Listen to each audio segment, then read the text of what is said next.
నమస్కారం, welcome to I dream. ధర్మ మార్గం విత్ విజిత కార్యక్రమానికి స్వాగతం.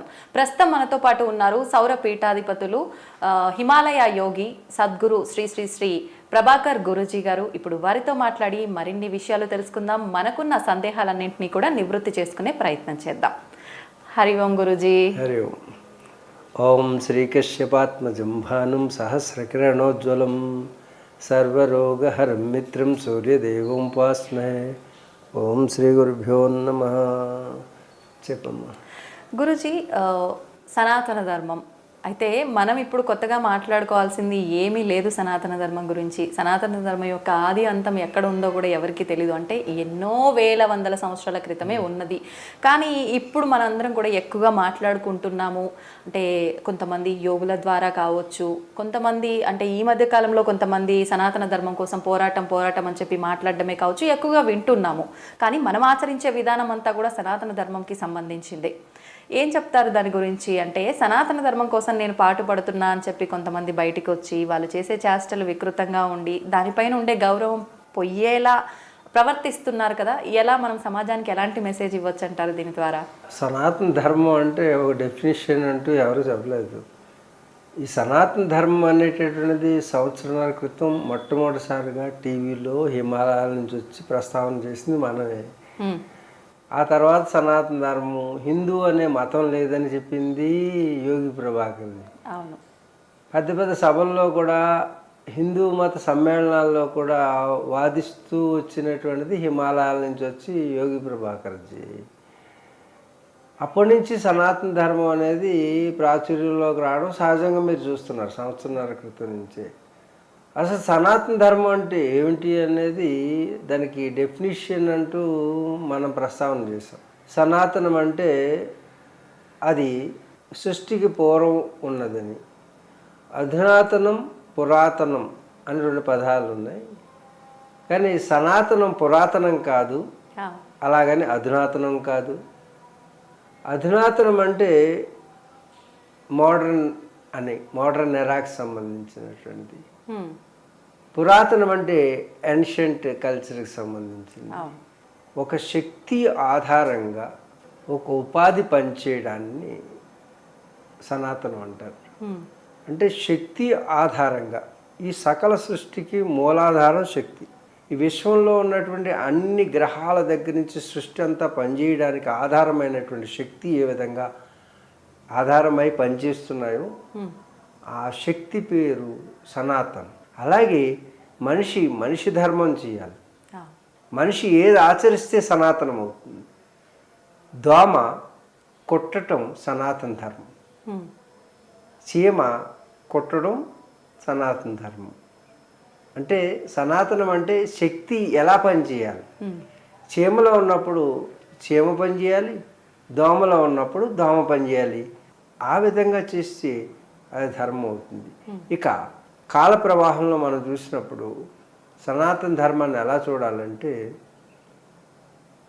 పరోపకారార్థాయ ఫలంతి వృక్ష అంటే ఏంటి? పరుల కోసం ఉపకారార్థమై ఫలాల్ని అందిస్తాయి వృక్షాలు.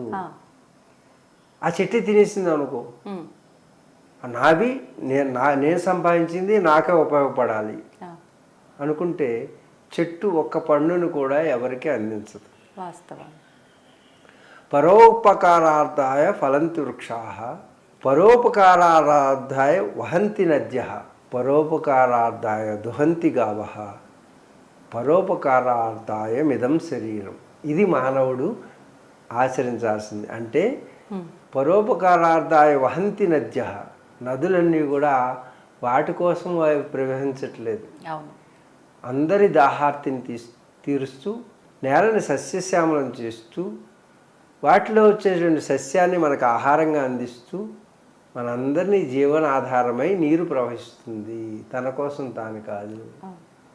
అలాగే పరోపకారార్థాయ దుహంతి గావహ అంటే పరుల ఉపకారార్థమై బిడ్డని కర్కశంగా మనిషి సరిగ్గా పాలు తాగే సమయానికి ఆవు దూడని లేకదూడని లాగేసి పాలు పిండేసి వాడి స్వార్థం కోసం ఉపయోగించుకుంటున్నప్పటికీ పోన్లే నా బిడ్డకి ఆహారం లేకపోయినా వాడి బిడ్డకి ఆహారంగా నేను మారుతున్నానే అని ఆ కరుణా రసమైనటువంటి ఆ నేత్రాలతో ఆ గోవు చూస్తుందే, అది ధర్మం. అందుకే గోమాతకి సాక్షాత్తు మనం శిరస్సు ఉంచి నమస్కరించాలి. ఇప్పుడు నేను నాది అనే స్వార్థం కూడా ఉండాలని కొంతమంది చెప్తూ ఉంటారు. మరి అది ఎటువంటి సందర్భాలలో వర్తిస్తుంది అంటారు? ఇప్పుడు మీరు చెప్పిన దాన్ని బట్టి పరులకు ఉపకారం చేయాలి, ఎంతసేపు నేను నాది అనే స్వార్థమే ఉండకూడదు అని అర్థమవుతుంది. కానీ కొంతమంది చెప్తూ ఉంటారు కదా, నేను నాది అనే స్వార్థం. ఏ సందర్భంలో నేను నాది అనే స్వార్థం కూడా ఉండాలంటారంటే, అసలు పూర్తిగా తన వాళ్ళని వదిలేసి, తన కర్తవ్యాన్ని వదిలేసి, తన భార్య పిల్లల్ని గాలికి వదిలేసి, వాడు మాత్రం లోకాల్లో సంచరిస్తూ లోకాన్ని ఉద్ధరించడానికి పోతానంటే కాదు.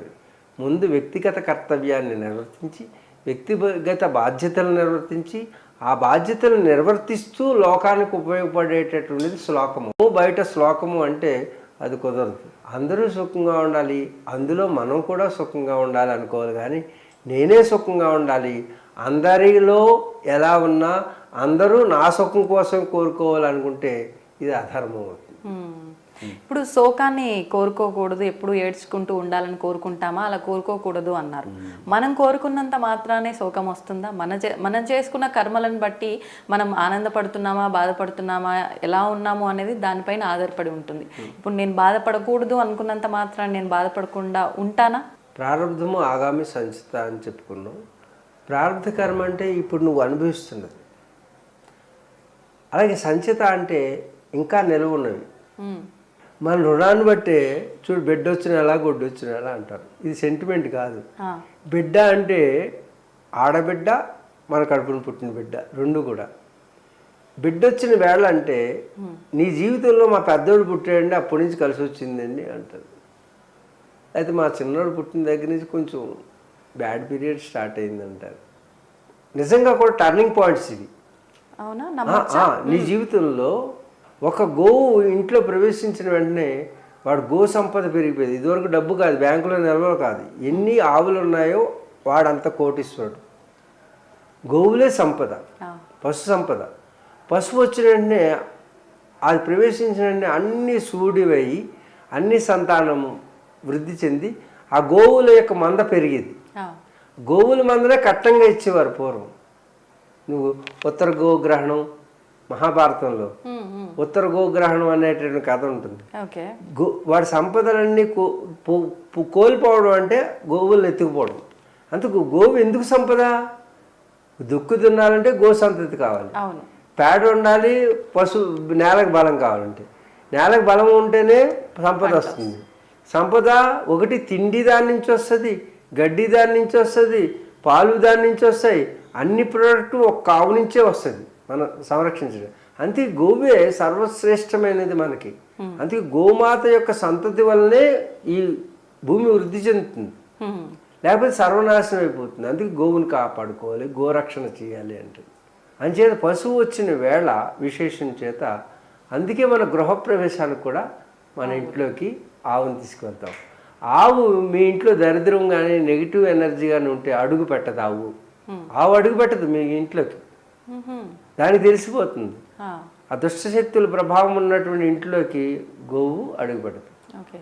ఒకవేళ దుష్టశక్తులు బలీయంగా లేకపోతే ఆవు అడుగు పెడితే ఆ బలహీనంగా ఉన్న దుష్టశక్తులు దూరం అయిపోతాయి. ఒకవేళ ఆవు మూత్రం కానీ అక్కడ దాని గోమయం కానీ వదిలినట్టయితే మరింత శ్రేష్టమైనటువంటి ఇల్లు అని మనం గుర్తించవచ్చు. ఈరోజు ఇచ్చినటువంటి ఆధునిక టెక్నాలజీ ద్వారా ఉన్నటువంటి నెగిటివ్ వైబ్రేషన్, ఈవిల్ ఫోర్సెస్ని కూడా నువ్వు గో ఉన్న చోట ఈవిల్ ఫోర్సెస్ ఉండు. ఎందుకంటే ఆవు ఆక్సిజన్ పీల్చి ఆక్సిజన్నే వదులుతుంది. ఈ సృష్టిలో ఏ జంతువు కూడా. అందుకు గో సంపదని పెంచుకున్నవాడు కుష్టి వ్యాధి వచ్చినప్పుడు ఈ ఆవు నెమరు వేసేటప్పుడు ఆ నురుగును కనుక రాస్తే చర్మ వ్యాధులన్నీ పోతాయి. ఎలాంటి చర్మ వ్యాధులైనా సరే పోతాయి.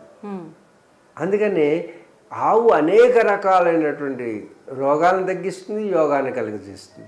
కాబట్టి ఇంట్లో అయితే గోవు ఉంటుందో ఆ ఇంటికి దుష్టశక్తులు ఎప్పటికీ రావు. ఇప్పుడు పుణ్యం చేసుకున్న వాళ్ళు అలాంటి వాళ్ళ ఇళ్లలో పుడతారన్నారు కదా, అంటే పుణ్యం చేసుకుంటే ఆస్తుల పరంగా హైలో ఉన్న వాళ్ళ ఇంట్లో పుట్టడమా, ఎలా తీసుకోవచ్చు? యోగం అనేది వృద్ధి చెందాలంటే, గతంలో చేసిన యోగం పరంపర కొనసాగాలంటే, అడుక్కునే వాళ్ళు, ఎవరి దగ్గర ఆశించే వాళ్ళు ఈ మార్గాన్ని నిలబడలేరు. ఎందుకంటే వాళ్ళు మోసం చేస్తారు.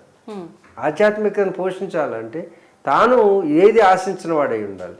అందుకు వాడు ఆర్థికంగా గొప్పవాడై పుడతాడు, నిజంగా యోగ సాధకుడు. కాబట్టి అలాంటి ఇంట్లో పుడతాడు. ఆలయం కానీ ఇల్లు కట్టిన వెంటనే మంచి కానీ చెడు కానీ జరుగుతుంది. భార్య వచ్చిన వెంటనే మంచి కానీ చెడు కానీ జరుగుతుంది. బిడ్డ పుట్టిన వెంటనే మంచి కానీ చెడు కానీ జరుగుతుంది. ఇది ప్రారంధానుసారంగా జరుగుతుంది. ప్రారంధం ఆగామి సంచిత. సంచిత అంటే ఇంకా నిలవ ఉన్నాయి, ఈ జన్మ కాదు, ఇంకా రికార్డెడ్ ఉన్నాయి. అంటే శిక్ష వేసేసినవి ఉన్నాయి ఇంకా. అవి 6 ఫైల్స్ ఉన్నాయి. ఒక ఫైల్ పట్టుకుని వచ్చావు, ఈ 6 సంచిత కర్మలు అంటారు. ఈ 6 తర్వాత 7వది నువ్వు తయారు చేయాలి. అప్పుడు ఇక్కడ నువ్వు చేసే పని 7వది రికార్డు అవుతుంది. ప్రారంధాన్ని అనుభవిస్తూ కొత్త కర్మను ఆచరించారు.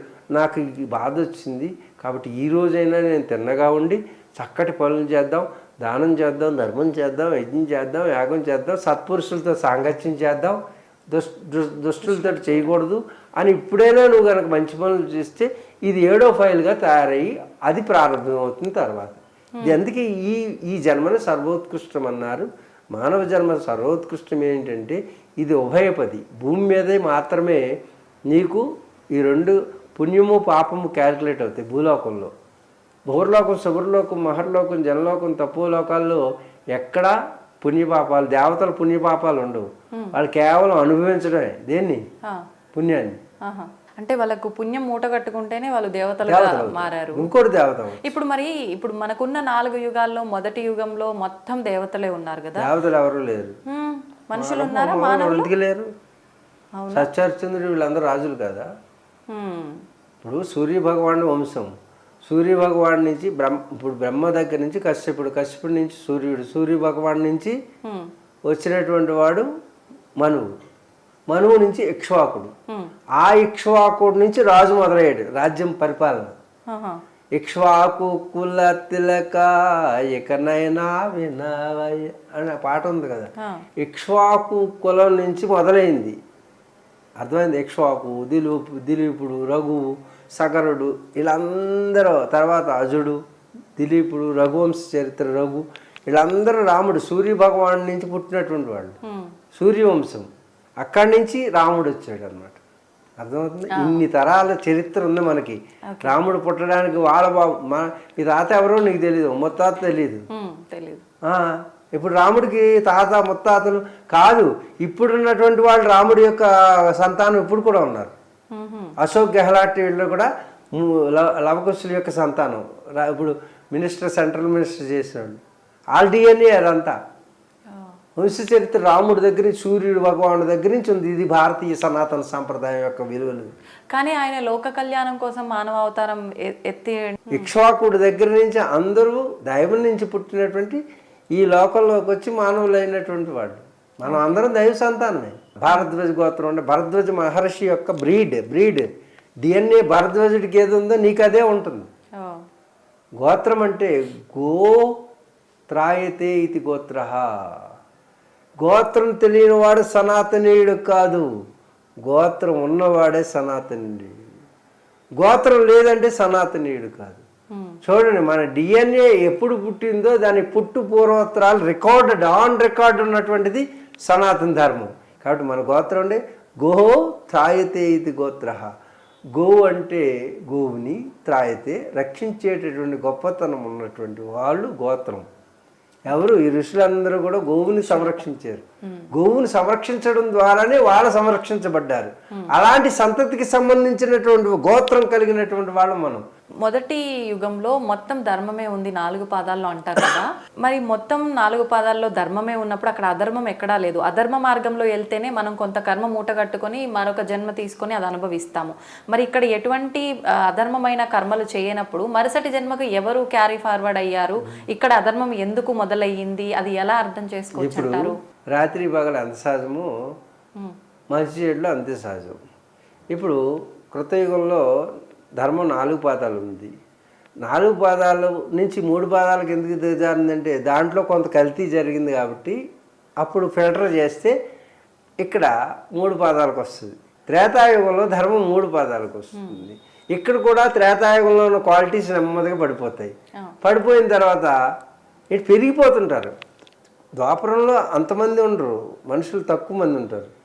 ఈ త్రేతాయుగం వచ్చేసరికి అధర్మం పెరిగింది కాబట్టి మనుషుల శాతం వాల్యూమ్ పెరుగుతుంది, జనాభా పెరుగుతారు, స్థలం తగ్గిపోతుంటుంది. తర్వాత ద్వాపరానికి వచ్చేసరికి చూడు, కోట్ల మంది చచ్చిపోయారు. దేంట్లో? కురుక్షేత్ర మహాసంగ్రామం. ఎందుకు? అంత అధర్మం పెరిగిందన్నారు.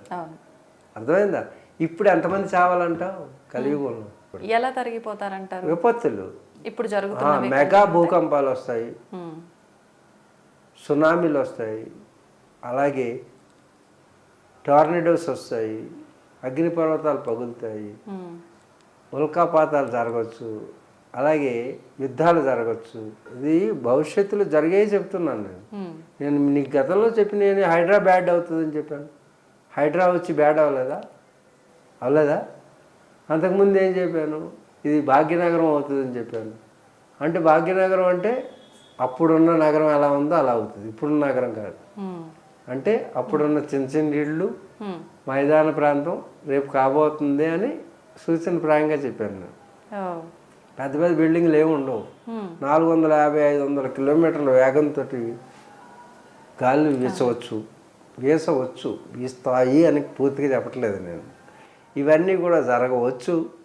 అన్నీ చూ అంటున్నారు. భవిష్య ప్రణాళిక మాకు ఉంటుంది.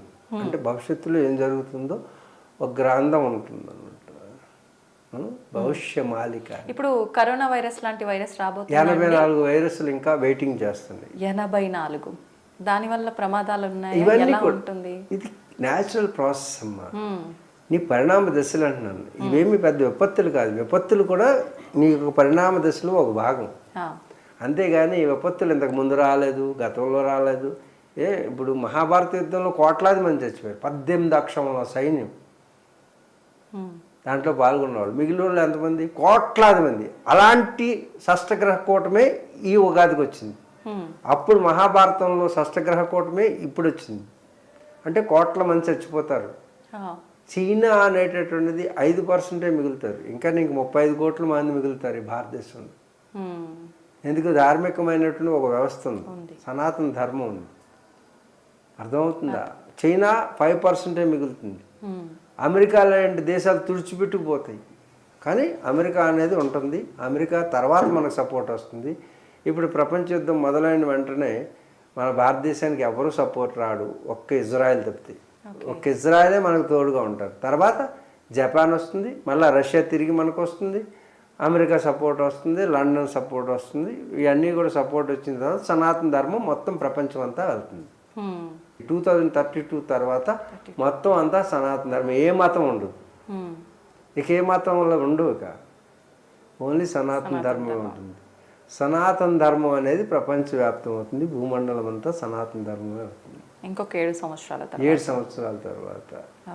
ఇది 7 సంవత్సరాల తర్వాత 32వ సంవత్సరంలో చైత్ర మాసంలో శుక్లపక్షంలో చతుర్థి తిథిలో శుక్రవారం రోజు నుంచి 7 రోజులు రాత్రి పగలు వర్షం పడుతుంది అని భవిష్య మాలిక చెబుతూ ఉన్నది.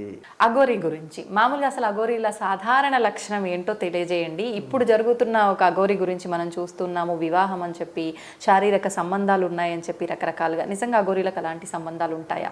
ఎవరికైనా సంబంధాలు పెట్టుకోవచ్చు, సాధనకు అంతరాయం కాకపోతే. సాధనలో అంతరాయాలు ఏర్పడేటువంటి ఎలాంటి సంబంధమైనా అక్రమ సంబంధం అవుతుంది. కాబట్టి భోజనం చేసినా అది సాధనకు అంతరాయం కలిగితే అది స్త్రీతో అక్రమ సంబంధం పెట్టుకుంటే అంతో ఇది కూడా అంతే. కాబట్టి ఇప్పుడు అఘోర అనేది ట్రాన్స్జెండర్ అని తెలిసిపోయింది. అప్పుడేమో బట్టలు లేకుండా తిరిగింది అన్నారు, నేనేమో బట్టలు కట్టాను. ఒలువులు లేవంటే ఒలువులు. ఈ మధ్య నేను అదేదో అమ్మాయిని తీసుకెళ్ళారంటే నాకు 100 సార్లు చెప్పి ఆ అమ్మాయి నేను 3 నెలలు 4 నెలల నుంచి మాట్లాడలేదు ఎప్పుడు. ఎందుకంటే ఈ కాంట్రవర్సీగా తయారవుతుంది మీడియాలో అనేసి నేను ఇంకా వదిలేశాను. వదిలేసి తను ఏడుస్తూ మెసేజ్లు పెట్టింది నిన్న. పెడితే నేను మళ్ళీ మాట్లాడాను. బాపు అంటది, తండ్రి అంటది. మీ ఆజ్ఞ ప్రకారం నేను ఏం చేయాలని చేస్తాను, మీ మాట మన్నిస్తాను, నేను సొంతంగా నిర్ణయాలు తీసుకోను అని ప్రమాణం చేసిన తర్వాత నేను మాట్లాడాను. ఇప్పుడు కూడా మీడియాలో మాట్లాడింది. మాట్లాడితే ఏం చెప్పింది, మీ ఆదేశ ప్రకారం నేను ఎప్పుడు కూడా ఈ అమ్మాయిని దగ్గర చేర్చుకోను, అలా అయితే నేను మాట్లాడతాను అన్నాను. ఒక సాధకుడికి కూడా అమ్మాయి ఉన్నది అంటే అది లోకం హర్షించదు. నువ్వు పురుషుడివా స్త్రీవా అనేది కాదు, తల్లిదండ్రుల యొక్క ఆజ్ఞ లేకుండా ఎవరూ సాధన చేయకూడదు.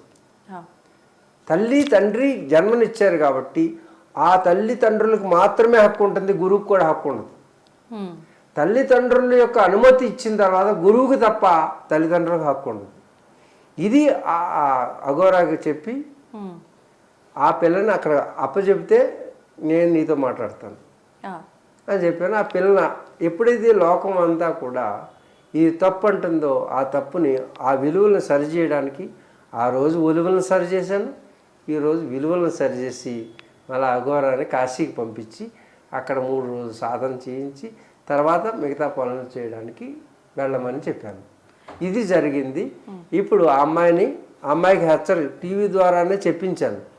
ఆ అమ్మాయి తల్లిదండ్రుల యొక్క అనుమతి లేకుండా అఘోరా దగ్గరికి వెళ్ళకూడదు. అఘోరా దగ్గరికి వెళ్ళాలంటే తల్లిదండ్రులను తీసుకొని వెళ్ళి అప్పచెప్తేనే మాత్రమే యాక్సెప్ట్ చేయాలి అని చెప్పి అఘోరాకి చెప్పాను. ఇది జరుగుతుంది. మీరు కంగారు పడకండి ప్రేక్షకులందరూ. నమస్తే మాంజలి. ధన్యవాదాలు.